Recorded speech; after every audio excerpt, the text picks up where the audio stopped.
Veterans already have excellent leadership skills in their program, and when they come back into the civilian life, they need to learn like what are their career choices, right? If they are retiring, maybe they'll continue working on the side as well. So the Black Diamond Charities, in short, you will hear BDC. BDC, I'll refer to it as BDC. BDC actually trains veterans in a 5-week course, it shows them the ins and outs of project management. Today we have a team, at the end of the 5-week course, the team has to present a final project, what they learned from their courses. And we have a team that won this class that just ended on Saturday. We had 18 students in the class and 15 PMI volunteers. So a lot of folks here may have participated in this. So the 15 PMI volunteers, I wanted to thank you for your time if you're here. And without much ado, I wanted to welcome the winning team, Veterans Village, to present their class project. Thank you. You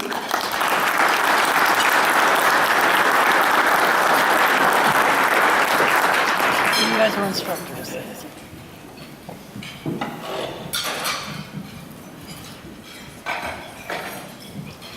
Hello, and thank you for having us.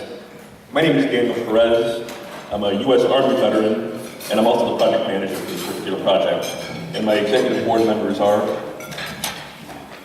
William Udisov, Michael Willis, Ezomo Wampa. my name is Brian. It is loud. Brian Reed. Can everybody hear me? Okay. So the purpose of our program that we created was called Veterans Village. The purpose is to provide a safe, honorable, and respectable environment for repatriated homeless veterans, and also that the Veterans Village will provide food and shelter, life structure for all of these veterans that were homeless. Also, our village will extend past the basic medical needs. Okay, so it will again provide productivity, reintegration into society, and job training, placement, and assistance.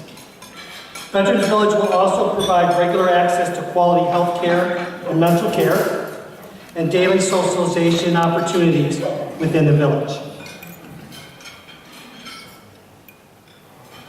So our pilot scope came out as to purchase and build a 10 acres of land within a short distance from the Captain James A. Lavelle VA Center in North Chicago, Illinois. That included building the infrastructure, building what's called Connex containers, which are called in theater were called CHUs. They were actually living quarters, container housing units. Also, our scope was for honorably discharged veterans only, to help them develop a life support and operational plan, which is building our SOPs, our transportation, and our training programs, etc. Plus, hire and train operational staff and services, and then, at the end of the pilot, assess the feasibility to expand and replicate the Veterans Village program.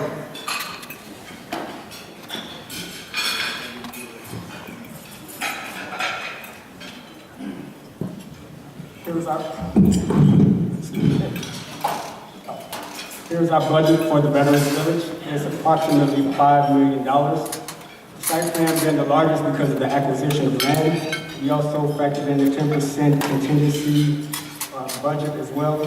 And the annual operation for Veterans Village is approximately $1 million.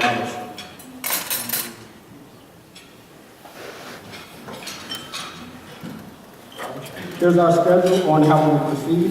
We plan to manage it as a program with 5 sub-projects. We expect the total duration of the pilot to take approximately 120 days and finish early August.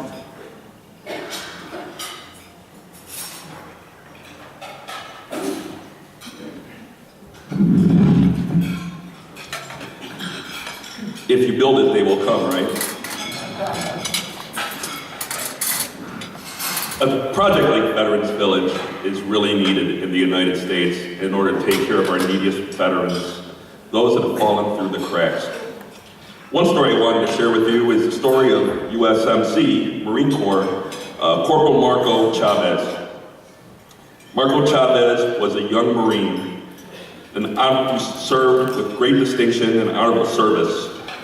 Got an honorable discharge from the Marine Corps after his time was complete. Unfortunately, he had a difficult time adjusting to civilian life.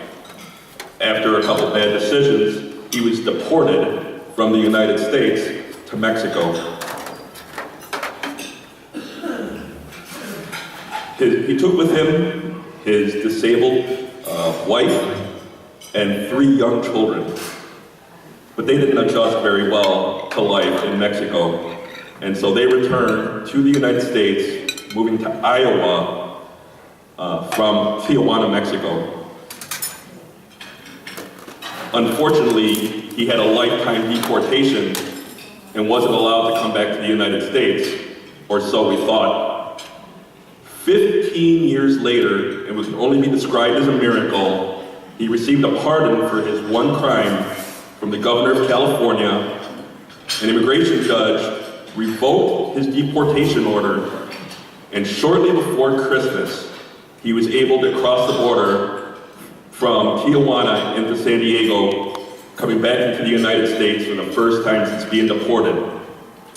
The only thing he brought with him was the red Radio Flyer wagon that he used to pull his 3 young children in. Now, he knows that he's got a very difficult life ahead. His kids are growing up. He's divorced. He has no job skills. What can he do? He knows that he can't be a great dad. That time is already come and gone. But he can be a great granddad. And with a project like Veterans Village, he could move in, receive the support that he needs to reacclimate to American society, because things have changed a lot in 15 years in the United States. He can get a job and again become a productive member of society. In short, he would restore his patriotism and pride that was somehow lost, not just by him, but all the homeless, incarcerated, deported veterans that have served the United States American military with great distinction. Our goals were stated before: reacclimate into society, become productive, get a job, and reclaim the American dream.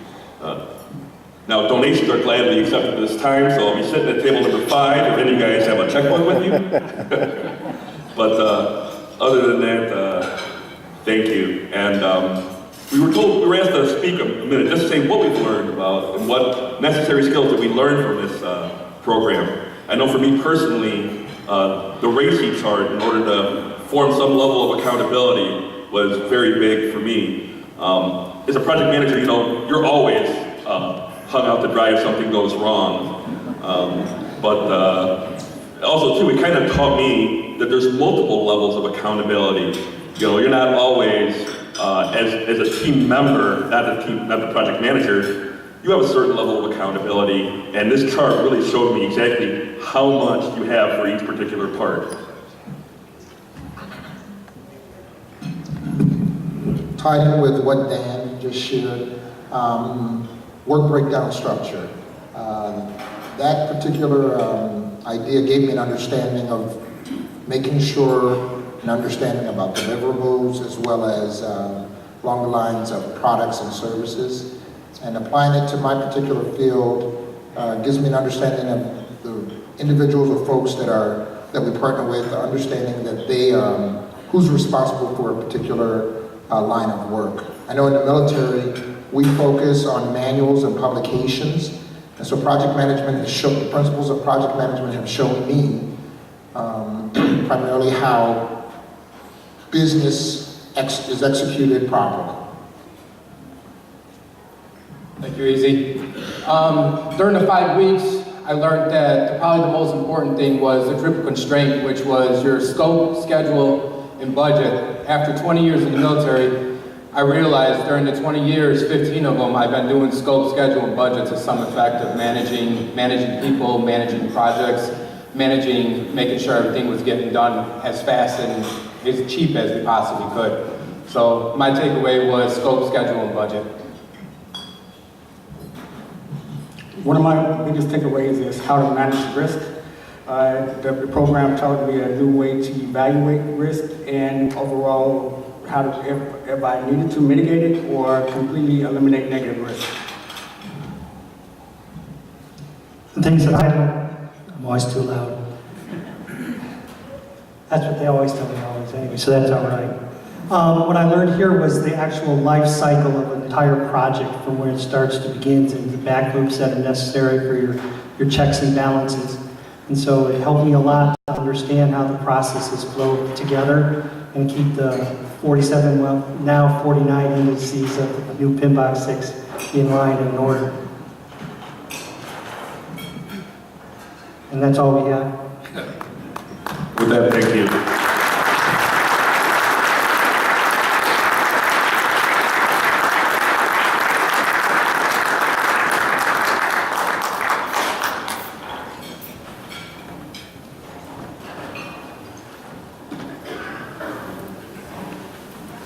Nice one, John.